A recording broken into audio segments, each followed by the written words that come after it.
Bonjour à toutes et à tous. C'est moi, Isabelle, encore, qui vous propose une vidéo ce matin avant d'aller donner mon cours de yoga, de retrouver mes élèves. Je suis tombée sur ce paysage absolument grandiose sur ma route. Alors, j'en profite pour le partager avec vous. Voilà, c'est absolument magnifique. Et aujourd'hui, en plus, c'est un jour très spécial. Aujourd'hui, c'est le 30 décembre. On est dans la journée de la pleine lune ce soir, vers 23 h. On aura la chance de pouvoir bénéficier de l'influence d'une pleine lune absolument extraordinaire, à tout point de vue.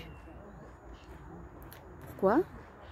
Parce que cette pleine lune du 30 décembre, elle nous invite à réfléchir depuis notre cœur à ce que nous avons particulièrement aimé, ce qui nous a vraiment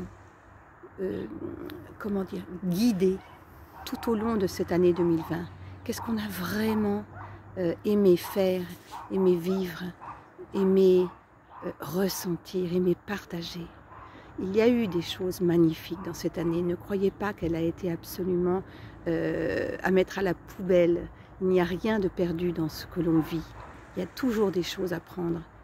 Et cette pleine lune nous invite à aller chercher au plus profond de notre cœur ce qui nous a vraiment ému et touché. Et se dire, est-ce que ma vie matérielle, mes attachements, sont en correspondance avec ce que j'ai vraiment aimé cette année, ce qui me touche au plus profond de mon âme? Mes attachements spirituels sont-ils en cohérence avec mes attachements matériels, avec ma vie concrète?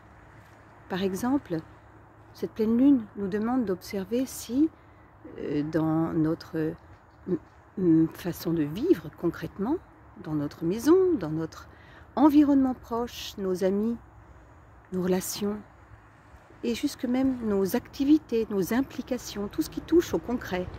Est-ce que cette manière que nous avons de vivre actuellement correspond à nos aspirations spirituelles, à nos valeurs? Et si ce n'est pas le cas, cette pleine lune nous demande alors de tenter, en cette année 2021 qui va commencer, d'orienter davantage nos choix de vie vers l'appel du cœur. Je prendrai un exemple assez concret pour illustrer mon propos. Je dirais que, par exemple, si dans vos aspirations les plus intimes, vous sentez que vous avez besoin de vous détacher de plein de choses matérielles comme des livres, des meubles, des objets, des ustensiles, des vêtements, des tas de souvenirs, des bricoles. Si vous avez un garage rempli de choses que vous n'utilisez plus, par exemple. Alors que quand vous vous interrogez et que vous écoutez votre cœur, vous sentez que vous devez absolument vous détacher de tout ce qui vous alourdit et de ce qui vous retient dans le passé, tous ces souvenirs, toutes ces choses que vous gardez sans même savoir si ça va vous servir encore. Ce sont des choses qui vous tirent vers l'arrière, alors que cette pleine lune nous demande d'avancer et de regarder l'avenir avec légèreté et avec joie. Et donc c'est peut-être le moment pour vous de faire un grand tri et de vous délester de certains de vos objets pour vous sentir spirituellement nettement plus léger.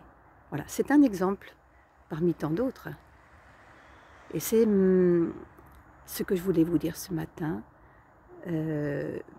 pour vous donner également matière à poser des intentions dans vos prochaines méditations ou dans votre prochain cours de yoga, quand vous serez connecté à votre âme, à votre cœur, quand vous fermerez les yeux et que vous écouterez ce que votre cœur vous dit, acceptez d'être guidé et mettez en cohérence vos choix de vie, vos choix concrets avec votre cœur pour réaliser une année 2021 absolument extraordinaire et harmonieuse. Namasté.